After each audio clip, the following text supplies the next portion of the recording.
welcome to this episode of Boca Strong. This is a series of positivity that we've been filming here in our Boca Raton market as we navigate this unprecedented time together. We are highlighting stories of entrepreneurs, business owners, and community leaders right here in Boca Raton. I'm Rochelle Lecavalier, and I'm here today with Zoe Lanham of the Addison. Zoe, I'm so excited to be here.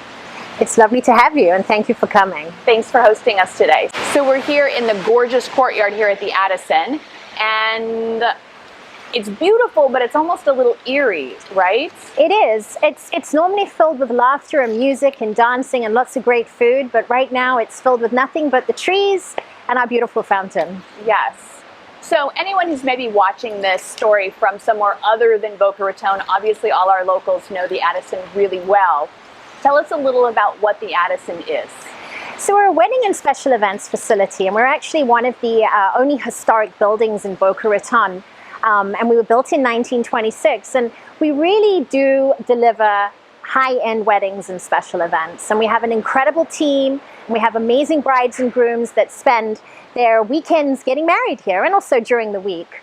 And unfortunately, on March, sorry, I have to back up there. Unfortunately, on March 15th was the last wedding we were able to host due to COVID-19. And generally speaking, how many people, like say per week, would you have at the Addison for your various events? Well, we do about 11 to 12 events a week, and our average event is about 225 people. During a month, we would see anything from about 18 to 20,000 people through our building. Wow, so 20,000 people would be coming through, and now it's a bit quiet. It is. So coming into, the COVID-19 season, how far out did you sort of see this coming, that you were going to potentially need to close or at least change things, the way you were operating? I mean, in the beginning of March, I started to feel a little uncomfortable with what was happening. We're not a portable business, as you can imagine. We have brides that come and visit us. They tour the building, they book their weddings, and then we also deliver weddings.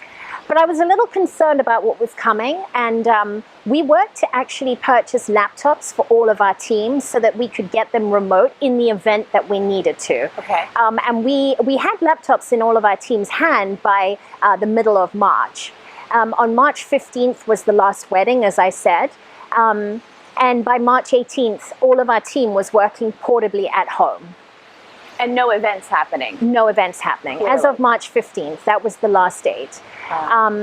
But we still had an executive team, and we were all wanting to, in some way, give back to our community. And we looked at different things that we could do, takeout options, market, being a marketplace where we could have people come and get produce and food. And we discussed what the options were as a team, and we decided that the best thing for us as a group was to give back to our community in some way. So amazing what you've put together. So we're a beautiful, high-end, luxury catering venue, right? A lot of weddings. I've come to business functions here that have just been absolutely impeccably done. And you decided to give back to the community. So obviously you couldn't have people here. You decided to go a different route. And where did you go with that? So I looked at where I felt there was a need. One was our youth, the other was our elderly. And I had visions of grandma being stuck at home in a wheelchair. How is she going to get out to the store? It's a good question. They're saying stay at home, be safe. Well, how's grandma going to go get her food? So that was one option. The other option was the youth, because so many children are reliant on food that is given to them at school, and the schools were shut down.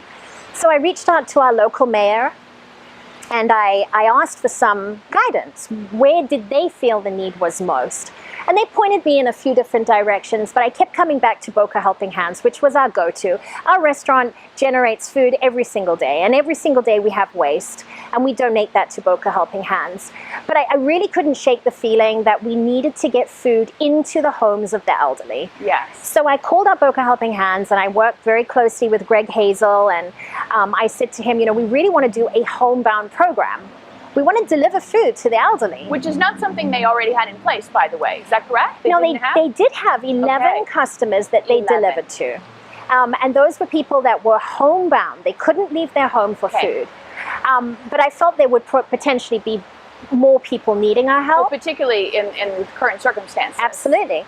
And the problem that Boca Helping Hands was having was that a lot of their volunteers were elderly, so they were unable to volunteer. So they didn't really have drivers anymore. Of course. So we took on the project and we launched what is now become quite a large homebound program where our chefs cook food every single day, and every day is different. Today we have a chicken with mashed potato and vegetables. Tomorrow we have a brisket with barbecue beans and mashed potatoes. So every day is a little different.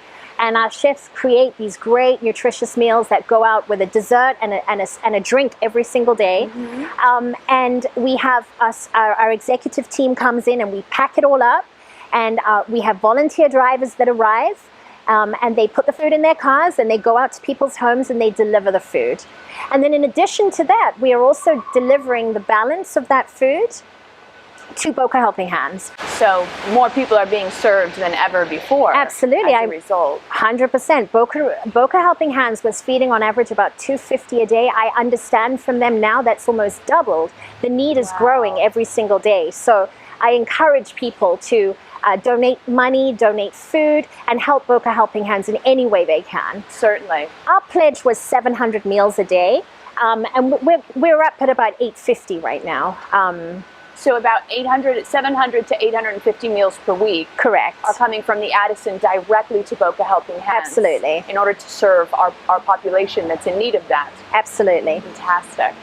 You know, there's something else, Zoe, that I'm hearing from a lot of local business owners that it touches me deeply. I'm very inspired, is the degree to which locals are putting themselves out there and making the business itself potentially vulnerable by keeping everyone employed. How many people, you shared this earlier, but I want our viewers to hear this. How many people have you laid off as a result of COVID-19? Well, I'm happy to say that none of our staff have been laid off. They're all here.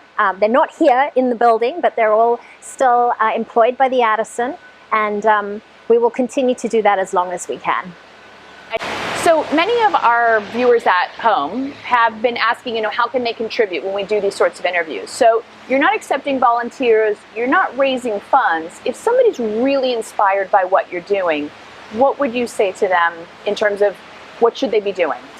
Well, Boca Helping Hands needs volunteers. So the first thing you can do is volunteer and go and support them at their location. The second thing is you can drive by and donate. So whether that be in the form of food or whether that be a cash donation or a check donation, they will gladly accept that from you. And if it's not Boca Helping Hands, any community nonprofit needs your help right now. I think that's true. And other than that, if you've got a neighbor that needs food shopping, go help them. Knock on their door, tell them, can I help you in any way? Remembering, of course, you want to keep a very safe distance from the elderly in your community. The great recommendation. So for our viewers at home, we're going to put down in the description or the comments some resources, Boca Helping Hands, their website and their address if you are moved to donate. And then encourage you all just to look for ways that you can give back whenever the spirit moves you.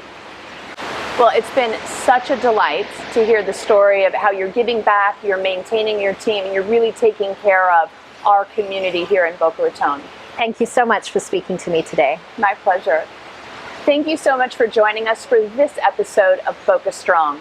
Be sure to follow #Boca Strong to hear all of our stories of inspiration, whether it's an entrepreneur, a business owner, or a community leader right here in Boca Raton.